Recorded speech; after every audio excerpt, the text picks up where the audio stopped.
ভোটের হাওয়া শহর জুড়ে, লড়াই হবে কাছে দূরে, কে এগিয়ে কে পিছিয়ে, প্রার্থীরা তো ভোট ভগবানের দুয়ারে। কিন্তু সেটা ভোটের আগে, জিতলে পরে থাকবেন তো মানুষের পাশে? দুর্নীতি নাকি রাজনীতি, কি হবে আপনার নীতি? এলাকার উন্নয়নে কোন কাজকে অগ্রাধিকার দেবেন? প্রশ্ন আমাদের, উত্তর প্রার্থীদের। কি বলছেন প্রার্থীরা?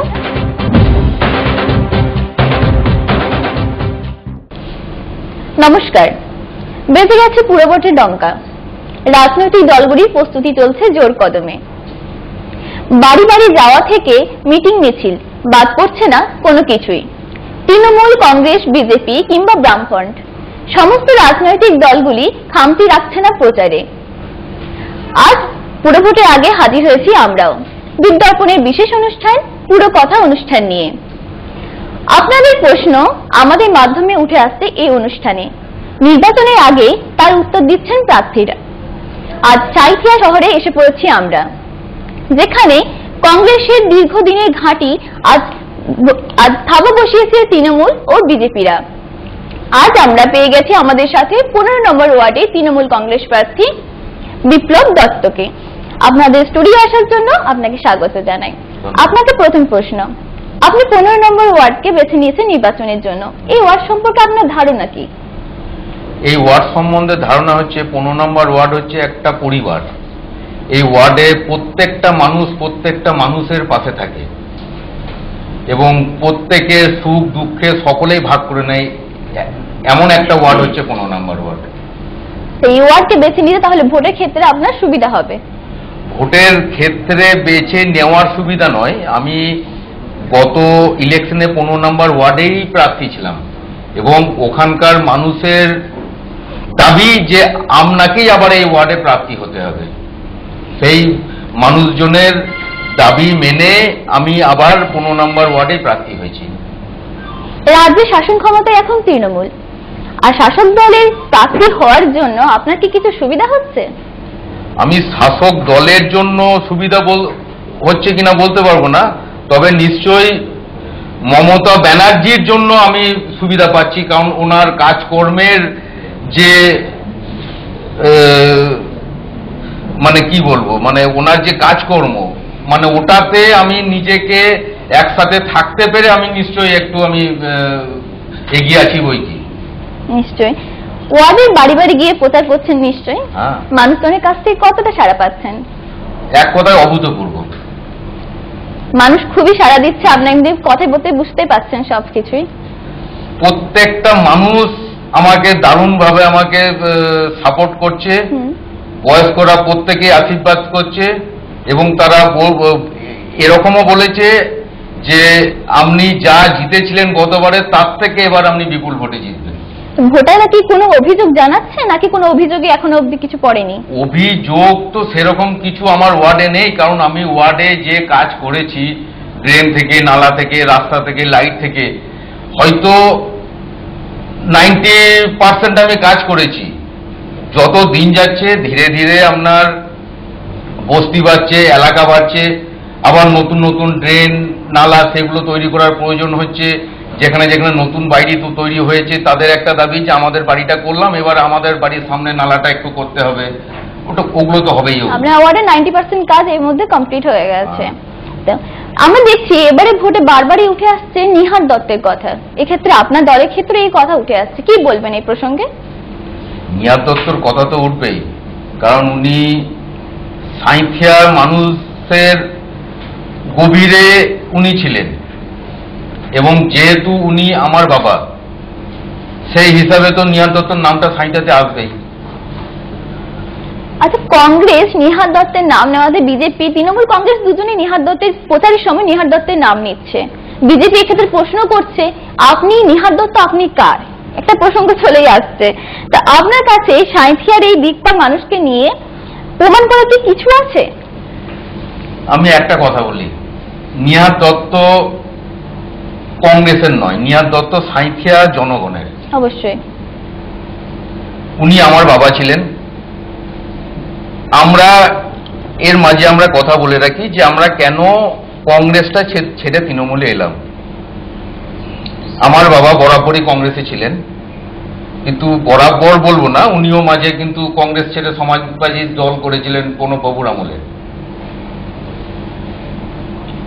আমার বাবা মারা যাওয়ার পর আমার দাদা তখন রাজনীতি করছেন, আমি কিন্তু তখন রাজনীতিতে ঢুকিনি। আমি জেলা অফিস সাঁইতা থেকে তুলে নিয়ে গিয়ে সিউড়িতে জেলা অফিস করা হলো।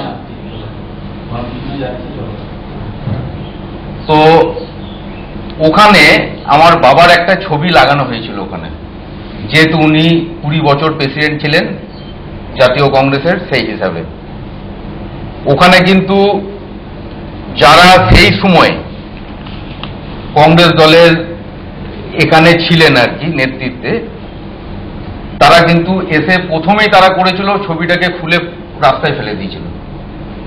এটা অনেকেই জানেন না, এটা মানে আমি প্রত্যেককেই বলবো এই কথাটা জানতে, এবং এখন যারা কংগ্রেসই করছেন তাদের কাছে কৈফিয়ত নিতে যে কেন তারা নিয়ার বাবুকে এইভাবে অপমানটা করেছেন।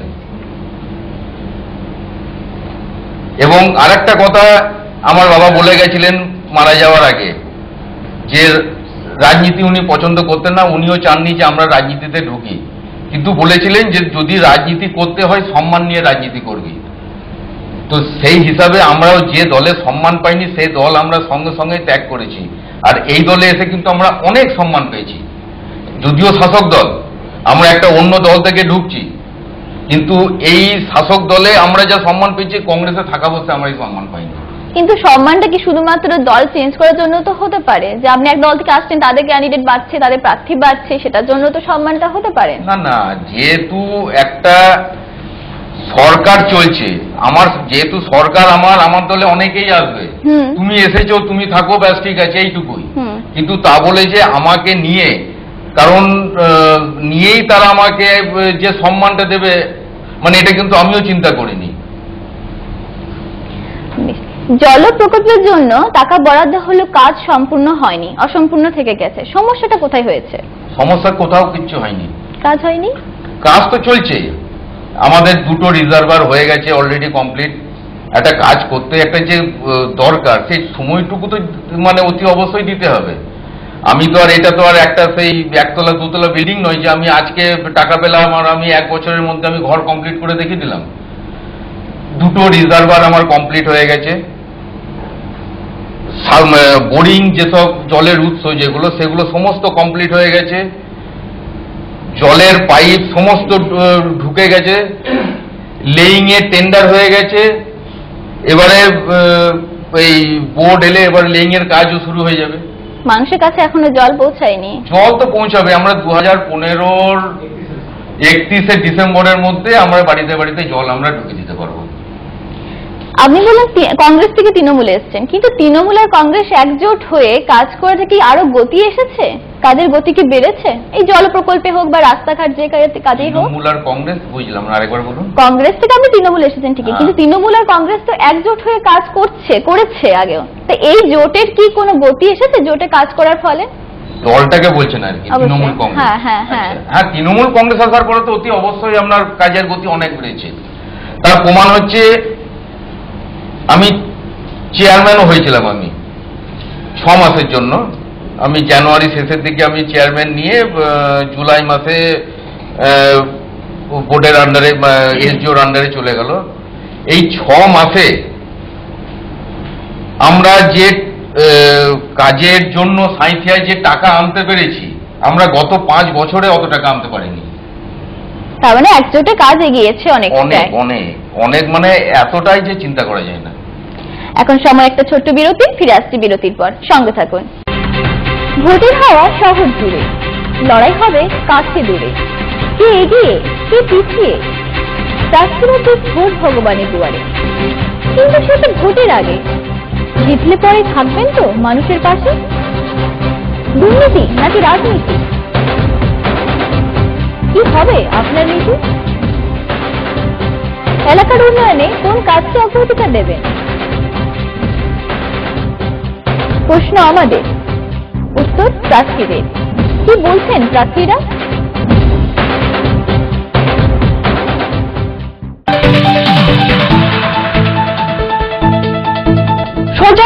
পাকা কথা, তথ্য প্রমাণ নির্ভীক সত্তা।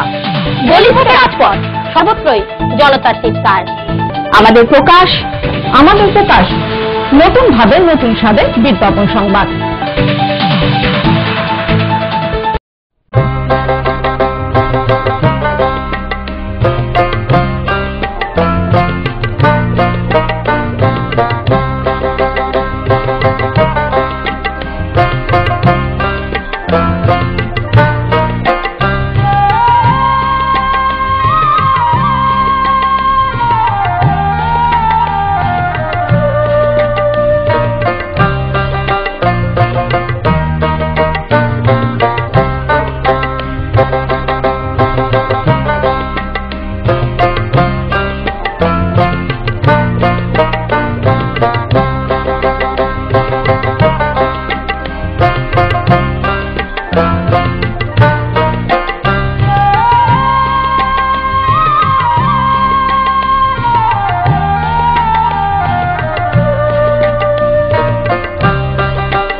বিরতির পর আপনারা দেখছেন বিজ্ঞাপনের বিশেষ অনুষ্ঠান পুরো কথা।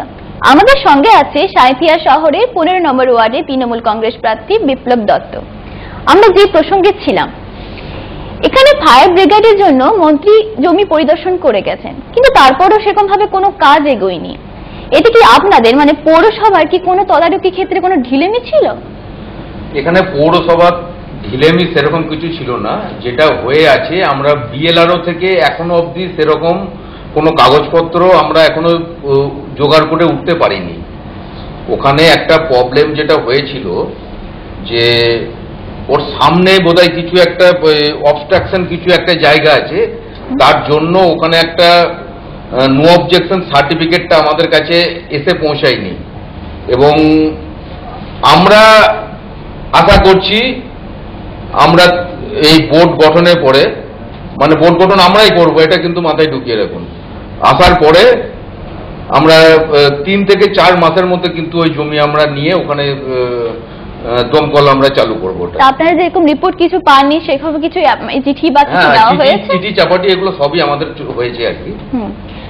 মানুষের প্রাথমিক চাহিদা পূরণ না হওয়া নিয়ে অনেক সময় দেখা যায় যে অভিযোগ হয়ে আছে। কেন এই অভিযোগ ওঠে বলুন তো? মানুষের অভাব অভিযোগ থাকবেই ওটা। রাজনৈতিক দলগুলো কি তাহলে ক্ষমতায় আসার পর সেরকম ভাবে এত গুরুত্ব দিয়ে রাখেন না সামান্য বিষয়গুলি মানুষের?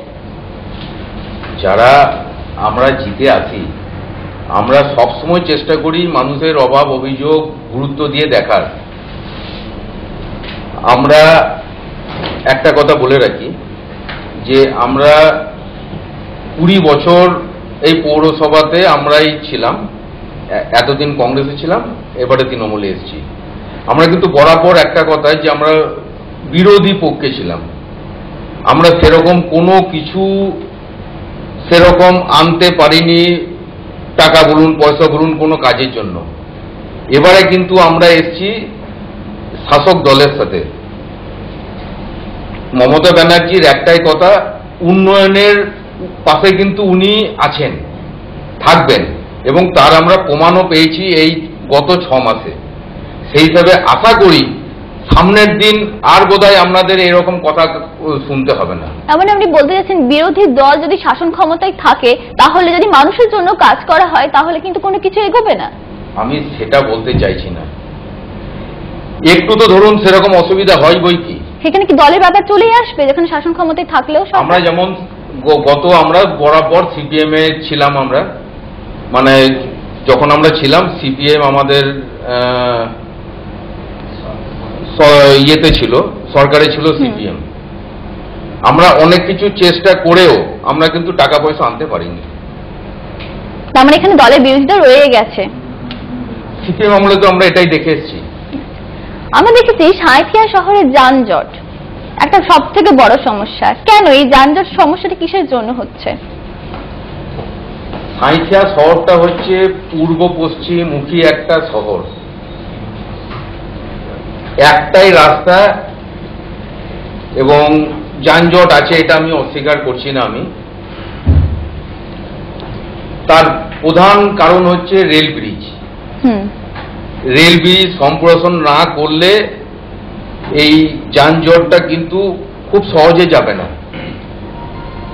একটা আসার কথা যে 27/3/2015 আমাদের একটা চিঠি এসেছে রেল থেকে যে পৌরসভার দাবি অনুযায়ী এই রেল ব্রিজ চওড়ার জন্য পিডব্লিউডি কে সাথে কথা বলার জন্য রেলকে ভার দেওয়া হয়েছে এবং 2014-15-তে এই টাকাটা স্যাংশনও হয়ে গেছে রেল ব্রিজ চওড়া করার জন্য। সেই হিসাবে আমরা আশা করতেই পারি রেল ব্রিজ চওড়া হচ্ছে, যানজট মুক্ত হবে এবং আমরা আসার পর আমাদের যেটা থাকবে সেটা হচ্ছে একটা বাইপাস। অতি অবশ্যই আমরা সেই বাইপাসটা করতে পারবো। আর একটা যে লো হাইট ব্রিজ যেটা নদীর ওপর দিয়ে আছে সেটাকে আমরা যদি লো হাইট ব্রিজ ওই পাইপ হিম পাইপের ওপরে ঢালাই করে নিয়ে আমরা যদি করতে পারি তাহলে বর্ষাকালে আমাদের যে 3 থেকে 4 মাস যেটা বন্ধ থাকে সেটা ওই যখন ওই জল পেরোবে পেরিয়ে গেল আবার হয়তো 1-2 দিন বন্ধ থাকলো আবার তারপরে আবার সেটা চালু হয়ে যাবে। আমরা কিন্তু এই উদ্যোগগুলো নিয়েছি এবং আমরা এগুলো করব। আচ্ছা, তাহলে রেল ব্রিজ প্রসারণ বাইপাস এগুলো করলে হবে, কিন্তু বাস স্ট্যান্ডের জন্য কোনো সমস্যা আপাতত যানজটে হয় না? তো আমাদের হয়ে গেছে, বাস স্ট্যান্ড নিয়ে আমাদের তো বহুত দিনের আমাদের চাহিদা ছিল। বাস স্ট্যান্ড একটা জায়গা দরকার সাঁইথিয়ার বুকে, অনেক দিন চেষ্টা করেও আমরা যেটা পারিনি।